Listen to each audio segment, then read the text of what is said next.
सनाम गते को सगुन जोहार मसीदा ऑफिशियल यूट्यूब चैनल रे आपे सनाम को सगुन दाराम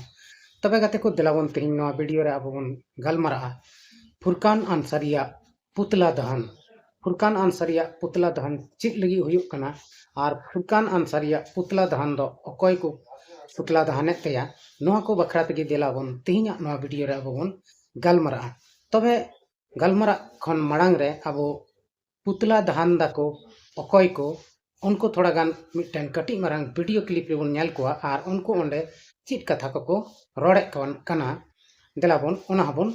आंजम लगी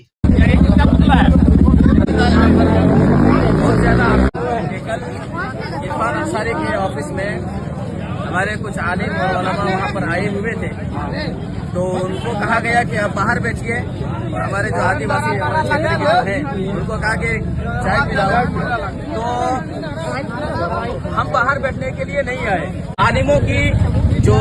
सम्मान करेंगे, जो इज्जत करेंगे, हम भी उनको इज्जत देंगे। तो किसी भी आलिम की जो है बेसम्मान करना, बेइज्जती करना, हम इसको बर्दाश्त नहीं करेंगे। किसी को भी अंदर चाय मत पिलाओ और किसी को बाहर मत पिलाओ। चाय पिलाना है तो किसी मजहब, किसी लिबास और किसी पहचान के बुनियाद पर किसी को फर्क करना किसी नेता को अधिकार नहीं है। तबे गाते को अब वीडियो क्लिप रे बन न्याल केत कोआ नोडे जहां पुतला को दहने कना फुरकान अंसारिया माननीय मंत्री यानी कि स्वास्थ्य मंत्री झारखंड रेन जहां दो फुरकान अंसारी कनाय कांग्रेस नेता कनाय जामताड़ा विधानसभा खय जितकर कते मंत्री बनाव कना उनिया बखराते नोडे आकुरेन गी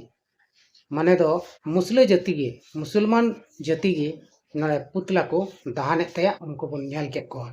और नुकु दो चित खातिर को उनिया पुतला को जरेदा से को रापा कना चौक रे तो उना दो नुआ को मेनदा जे मेनते फुरकान अंसारी दो मिटन जाति धर्म से आले मुसलमान को दो आले बेमानते लिया और आले दो नुआ बाले बर्दासा और किसी भी नेतावा नुआ अधिकार बनु तकवा जे मेनते जहां जाति से जहां मजहब रेन हर को बेगार को मेनते आदो गाते को नुकु को कथा को लैयेत कना जे मेनते फुरकान अंसारी दो ओंडे मिटन मुसलमान बोया हेन तकवा और उनी हेन खान तबे ओंडे दो नुंकायना कथा दो जे मेनते उनी दो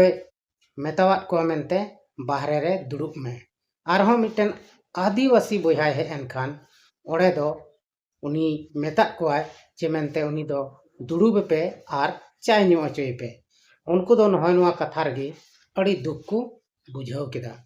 आदो गाते को नुआ तिना सरिया तिना एरेया नुआ दो बाबन लई किया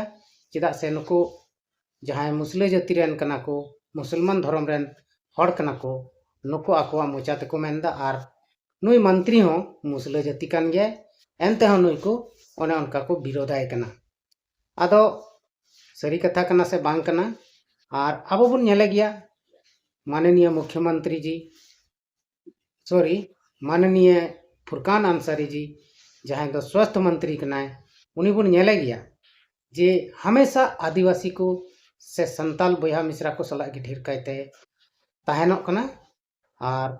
होई दड़िया कहीं ना कहीं नुआ को नेल तगी उनी को रेन जाति दो उनी को विरोधाय कना जे मेनते आले मान सम्मान बाय एमावले कना आदो आदिवासी दो जहां जायगा रगी को जस्ती गी को उनको सलाह दो गाती नेता मंत्री सनाम को गी चेदा से उनको दो मिटन एकमात्र आदिवासी गे मेना को जहांटा मंत्री से जहांटा नेता से जहांटा गी जहाना प्रोग्राम को हुयो उनको दो एने सिरिंग रेको लहा बड़ाया और एने सिरिंग खातिर तिगे उनको सा जस्ती नेता मंत्री मेल मिलाप को तहना ताकि हड़ को रस्क अचो दाड़े को अब बन बड़ाय गया एने सिरिंग दो अडी मारंग रस्क जिनिस कना और आमा जिंदगी रे से आमा जीवन रे जहां तिना गी दुख तकलीफ मेना जुदी एने सिरिंग मी घड़ी नेल लेका से आंजम लेका ओना दुख दर्द दो आमेम हिड़िया ओना गी को मेता एंटरटेनमेंट से मनोरंजन ओना इयते अब आदिवासी संताल को दो जस्ती को यूज को से यूज अचु बन मेना से रस्क हड़ को रस्क अचु को ओना इयते गे उनको दो को चुनाव को और उनको साथ ढेर कायते को ताहेन सेम उनका लेका गे नुई फुरकान आंसारी हो जस्ती काय आदिवासी सामे ताहन इयते उनी दो उनको मान सम्मान दो जस्ती ᱧᱚᱜ गे पासे एमाव कोआ आदो उना को गे नेल तेगी नुको आकोरेन जहां मुसलमान बोया को मना को नुको दो बड़ी को बुझाव किदा और बड़ी को बुझाव के खान ओना कारण तेगे नुया पुतला से नुया पुतला दो को दहन दा नुया पुतला को जरेरेट कना आदो गाते को नुआ रे दो विवाद कते दो जहान फायदा दो बनुआ चिदा से नुई मंत्री दो उन माने जातिवादी दो बाय हटिंग का को जनी मेनखान नुको बाको कुसियाय कना उनको आदिवासी को उनी समांगते अचूर बड़ाय उनको मज बाको बुझेवदा ओना कारण तेगे नुको दो को नुकायदा आदो मंत्री दो सनाम जित रेन कना एकेन मुसलमान से एकेन आदिवासी रेन दो बांग कना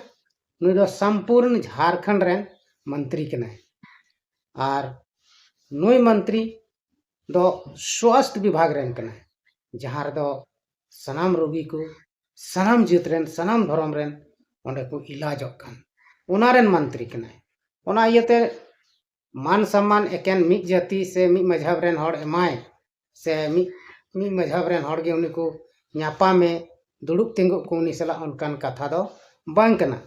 बीच कम उनी दो सनाम हड़ रेन कना और सना साव तेगे उनी दो ताहेना तो तेहिया नवा खबर से नवा वीडियो का बन आंजमे कान नवा दो